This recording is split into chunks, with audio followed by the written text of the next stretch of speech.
Hi everyone, my name is Sarah. I want to tell you about the dark side of my family's wealth. I had never wondered where two simple medical professionals, my father and mother, got such a huge fortune, but it all turned out much clearer when I came across it. My parents weren't always so wealthy. They had started as medics back in the day when they were young. When I was born, they decided to make some extra money, and they succeeded. We celebrated my 6th birthday in a big way. My godfather, Uncle Stan, gave me such a fancy house that all the other girls were jealous. This one's for you, beautiful. Thank you so much, Uncle. You're the best godfather I ever had. Don't thank me, beautiful. Where's your son, Arnie? He already left. It was unexpected. You didn't even get a chance to say goodbye. Yeah, that's too bad. He's my best friend. I'm gonna miss him. How long will he be gone? Quite long, I think. But I didn't get upset for a long time because I was also sent to study abroad. I went to a prestigious school in London. My parents paid my tuition, and after a few years, I had already bought an apartment there. My nanny lived with me. She took care of me and helped me with my lessons while my parents worked. Sometimes I missed my home, port town. Uncle Stan would fish, but my parents continued to work at the local small hospital. Despite the riches, they didn't move elsewhere, though I called them over more than once. But Mom and Dad always said they had roots in that town. Hello, Mom. I miss you. We miss you too, daughter. How's your school? I'm good. Christmas is coming up, and I'd like you to hook me up. Honey, we have a lot of work. You know we can't leave the case. You have a lot of money, and you can't leave the town? I like it, but it all smells like fish, and what are you even doing in the hospital? Why don't you open your own? Because we're already rooted. Yeah, you're stuck in the city. That's the trouble. All right, I hear you. If you can't do it, then I'll do it. That's great. We'll be waiting for you. Uncle Stan stopped by yesterday asking about you. Yes, tell him I said hello. I'll bring him his favorite London tea. Okay. I finished my studies and went to visit my parents over the vacation. Wow, in all these years, my parents haven't even done any renovations on this house. I said to myself as I got out of the cab. I walked into the old house and saw my parents. They were having tea at the table. Dad and Mom were very happy to see me. We sat down to eat, and Dad never took his eyes off me. What are you doing, Dad? I've missed you. We've been communicating only through video for the last 4 years. I have a heavy workload at school. Moreover, I'm going to college soon, and you all work and work. Somebody has to earn money for our daughter's future. Come on, Mom, you know that I also work part-time, and you have enough money. Will there be any trouble at work if you come at least for 2 weeks? We'll see after Christmas. By the way, Arnie's here. Remember him? Uncle Stan's son? Yes, you came here at least occasionally, but he never came at all. He finally decided to visit the old man on Christmas Eve. It would be interesting to see him. Does he remember me yet, or not? And you will see him. We're having dinner tonight to celebrate your arrival. Wow, cool. What's for dinner? Fish? No, not fish. I'm allergic, remember? Of course not. A fisherman allergic to fish. How ironic. I remember. That's why I only eat fish in London. That's right. In the evening, Uncle Stan came in, and when I opened the door, it wasn't a pretty boy in front of me. It was my real crush, Arnie. I was speechless. Uncle Stan hugged me, and then Arnie came over. Hi. Hey, you're all grown up. You too. You were beautiful before, but you're even prettier now. Oh, thank you. He embarrassed me. We smiled at each other, then went to eat. The evening went great. During dinner, I watched Arnie's ambiguous attention signals, and it felt good. After a couple of hours, Arnie suggested that we go outside for a chat. My dad doesn't want to leave here. I can't make him. Neither do my folks. And what are they doing here? Old fish-soaked port town? But there is one upside. What's that? It's where you and I were born and met again 10 years later. Yeah, that's right. I got embarrassed again and smiled. Arnie and I had a great chat, and then he kissed me. It all happened so fast that I didn't even have time to think about it. But all of a sudden, we heard a noise behind us. Arnie pulled me down, and we hid in the bushes. I whispered, "What is it?" Shh, I think I know who it is. It's Daddy's assistant, but what's he doing here at this hour? We spotted him opening the refrigerator, showing off the fish, and getting a whole suitcase of money for it. What a catch. That fish can't be worth that much. Something's wrong. I gotta tell my uncle. Wait, let's figure it out first. We'll keep an eye out. We spent another hour or so in that place. We noticed how Uncle Stan's assistant made a few of these, but most interestingly, they took the suitcases with the money to the hospital where my parents worked. I pondered this subject with Arnie a great deal after that day. I asked him if he found out what was wrong. Then he said that he had to talk to his father. I wanted to do that too. After watching for a week, we realized that such sales were being made twice a week. I went to my folks' work unannounced and noticed some kind of suitcase in my dad's office. It looked just like the ones they had delivered. Mom pushed it in with her foot as soon as I walked in. They were surprised to see me, and I asked for a car ride around town. Arnie and I got in the car and drove to my uncle's work. Uncle was pretty surprised to see us too. Arnie secretly snatched the keys while I distracted Uncle Stan. That night, we snuck inside to see what was going on. We found a secret entrance, and the lab opened up in front of us. What the hell? It looks like our parents are in business together. Oh no. Then the door opened, and guards came rushing in. Run! Stop! Don't move! We ran upstairs. I was in the front. We stumbled into a hatch. We had to climb up the stairs. Arnie was grabbing my leg and pulled me down, and I got scared and tried to pull him on top of me. We all ended up falling on the guards, and we were tied up. They put bags over our heads and put us in some kind of cell. The guard said they were going to come back and talk to us. Then we heard familiar voices. They ordered us to take the bags off our heads. Sarah! Arnie! Take the ropes off their heads, you idiots! Those are our children!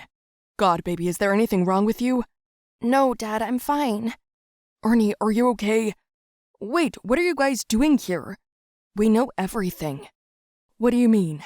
Dad, is that why you don't want me to get out of here? Making drugs in your hospital lab and selling them with fish at night? You're smart. What does it all mean, Father? That's what it means, son. You thought I could get that kind of education in Japan with just fish, didn't you? Buy an apartment and a car here? My house in London. Your mother and I are trying hard. It's our work together, for you kids. But you taught me to be honest, decent. You are. You have to grow up different, not like me, so you don't have to live in fear and do illegal things, like me. Father, you know what that means, don't you? I know. That's why a lot of money is spent on bribing police and others. I have to lie down. I feel sick. Then I threw up right on my uncle's shoes. Oh, Uncle, sorry. It's okay, baby. I understand you feel bad now, but sooner or later, you would have found out about it.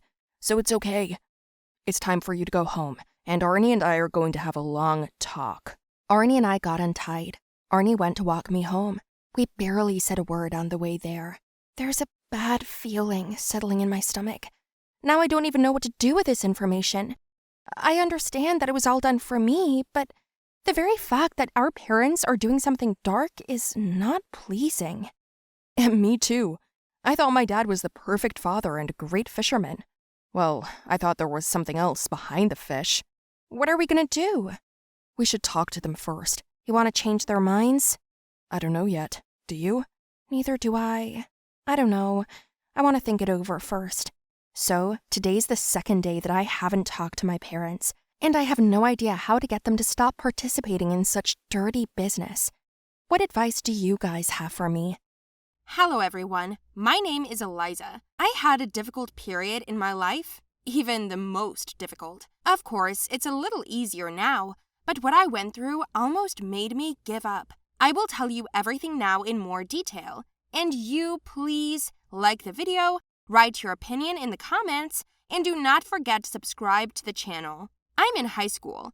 I'm 15 years old, and I've never been an ardent party girl. Yes, I was the most ordinary girl who studied, helped my mother with chores around the house. My mother had a second marriage. That is, I lived with my stepfather. They had twins, and my mother had absolutely no time for me. On the one hand, I understood that I was an adult, and I needed to support my mother. It is more difficult for her, but on the other, I still felt the need for her presence in my life. But ever since she got pregnant, there's been less and less of her. The only thing left for me is to move on, go to school, and help around the house. Well, then some kind of nightmare began. When the babies were born, it was great, of course. We were all happy, but most of all, I was worried about my mother. When they were discharged from the hospital, something started at home. There was a round-the-clock yell. It was impossible to sleep or do homework in the house because the girls were constantly yelling. Then one, then another. I had no idea how to help her. And on the other hand, I just wanted silence. Once, when my father left for work, my mother asked me to stay and help her with the little ones. I couldn't because I had an important exam waiting for me at school. I couldn't miss it. All of a sudden, she started yelling at me a lot. She called me a shitty daughter, and I was offended by her. What right did she have to call me that?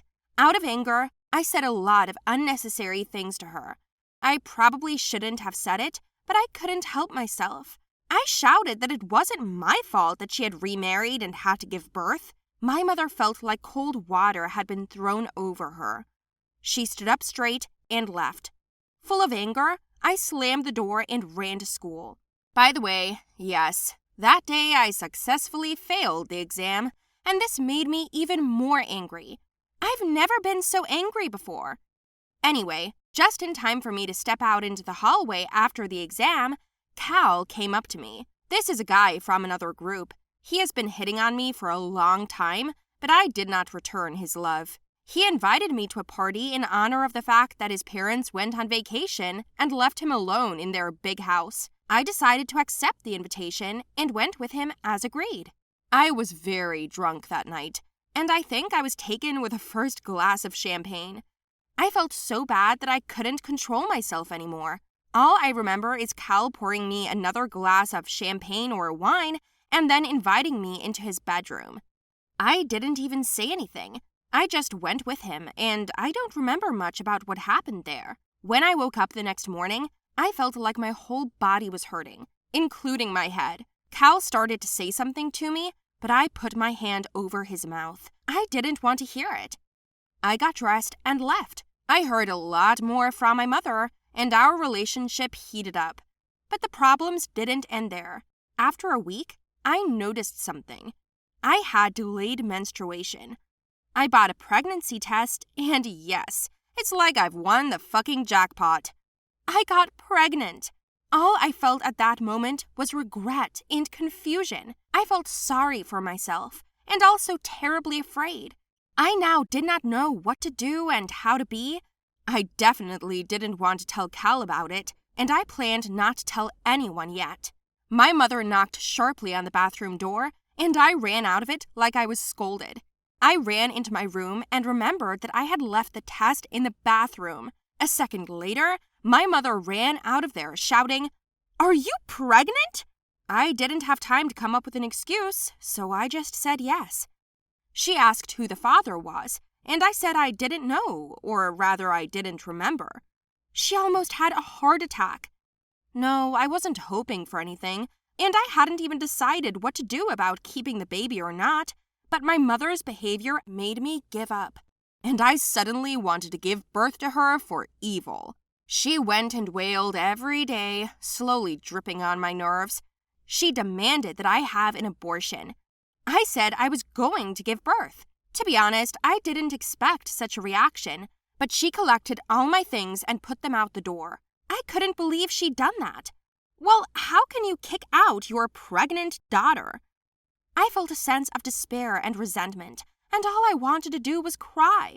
I cried a lot and every day. It's a good thing my girlfriend took me in. Natalie was kind, and she lived alone with her parents. Nat understood my situation and promised to help me in any way she could. I don't know how long I lay and cried. Apparently it was influenced by hormones. It's been a week, and I haven't heard from my mother. Of course, this upset me even more. My stepfather didn't care about me.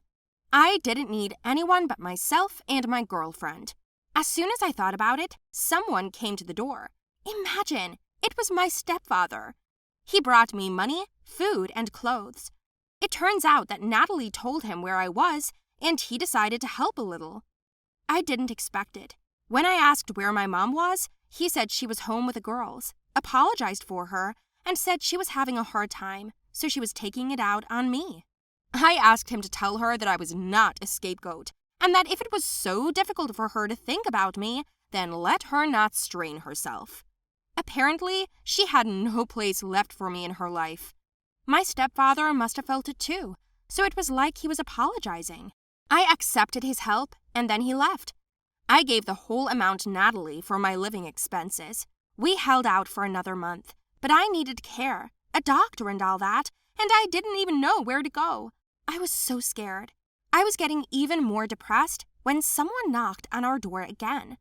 I thought it was my stepfather again, but Cal was standing outside the door. He threw himself on me, kissed me, hugged me, and swore that he would love our child more than anyone else. I couldn't believe it. I thought he was kidding, but it turns out I was wrong about him. Cal hugged me and asked me why I didn't say anything, why I didn't tell him, and all I said was, "Are you sure the baby's yours?" To which he replied that he did not doubt it for a second, and he was right. Cal talked to his parents, and they took me home with them. He had a great family, they accepted me, and Cal started working for his father and earning money. I took a sabbatical from school to calmly go through the pregnancy and give birth. In general, wish me good luck, because in a couple of months, we will see our baby.